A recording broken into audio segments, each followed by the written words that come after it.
Hey Leute, was geht ab? Heute werde ich einen Powerflex Adapter nachrüsten und euch in diesem Tutorial zeigen, wie es funktioniert.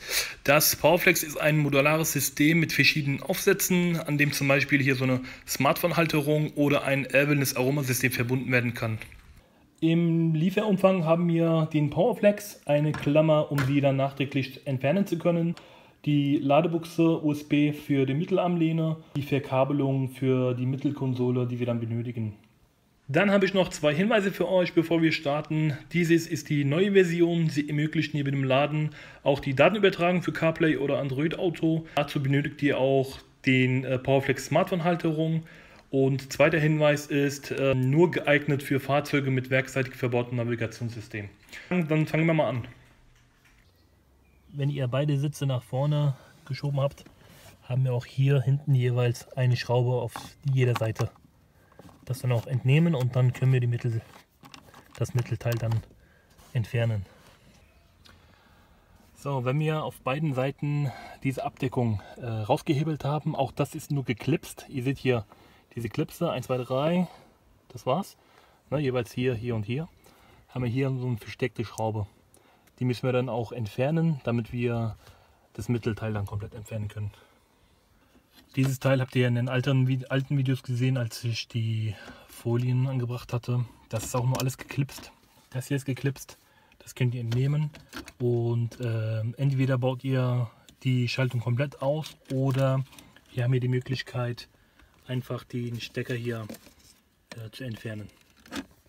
Um diese Stücke entnehmen zu können, könnt ihr hier einmal hier eine Schraube und einmal hier eine Schraube entfernen. Und alles andere ist geklipst, da müsst ihr ein bisschen Kraft anwenden. Das ist alles geklipst. Bei mir etwas locker, weil ich das noch gar nicht richtig dran gemacht habe. Und ja, wenn ihr das alles rausgeklipst habt, könnt ihr das so wie es ist einmal entfernen. Und wenn ihr dieses Bedienteil auch entfernen möchtet, zeige ich euch mal gleich von hinten, wie das ausschaut. Die sind auch geklipst, hier einmal 2 Klipse hier. Das Element sieht dann von hinten so aus. Auch die sind nur angesteckt. Da müsst ihr etwas Kraft anwenden und diese dann zu euch ziehen, damit ihr hinten den Stecker dann wieder rausbekommt. So sieht das aus. Einmal rein und ganz fest. Bei dem Mittelteil hier sind auch hier 2 Klipse drin. Die könnt ihr so gegendrücken und das kommt auch entgegen. Und wenn ihr fertig seid und das wieder zurückbaut, könnt ihr euch daran orientieren, dass ihr diese hier als erstes hier reinschiebt.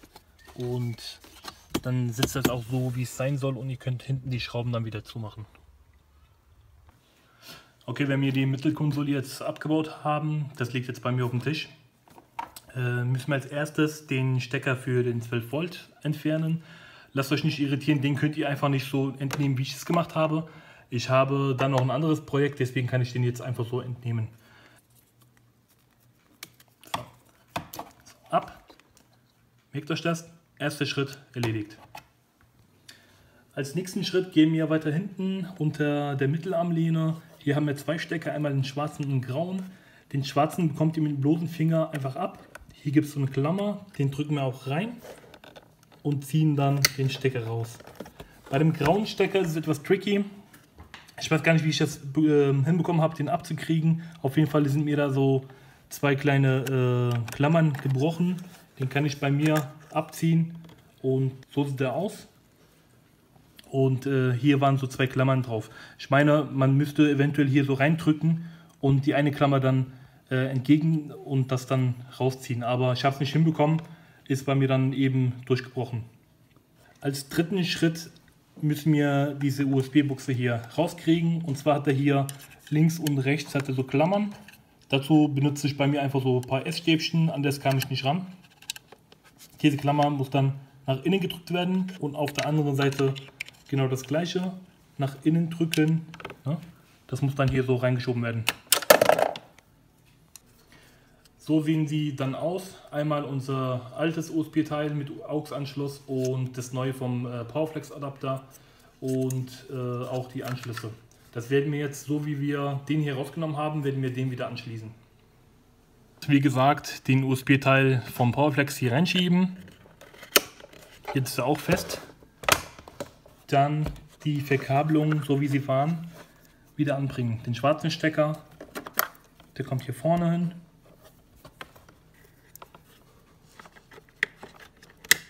Der ist fest. Dann kommt der eine graue Stecker und auf die Seite. Kann man noch nicht mal falsch machen. Und dann haben wir unsere neue Verkabelungen vom Powerflex. Kommt der eine hier einfach rein. Diesen Kabel lassen wir erstmal so Richtung Armaturenbrett. Nun haben wir noch ein Kabel übrig. Den kann man auch laut der Beschreibung als ersten Schritt machen, aber es ist irrelevant. Bei dem Kabel ist es so, dass hier kommt an die Zigarettenanzünder bzw. 12 Volt Stecker. Damit das funktioniert, stecken wir unseren originalen Zigarettenanzünder-Kabel hier rein. Der bleibt hier stehen für unseren 12 Volt. Diesen hier lassen wir auch weiter vorne. Der kommt dann später an unsere Powerflex dran. Jetzt tun wir das Ganze mit Kabelbinder schön festmachen und freuen uns auf den nächsten Schritt. So, bevor wir das Ganze jetzt wieder anschließen, überprüfen wir am besten vorab die USB-Stecker. Der linke für CarPlay, Android Auto, der rechte neu für den Beifahrer als Ladekabel. Beides funktioniert bei mir. CarPlay seht ihr, funktioniert ganz normal.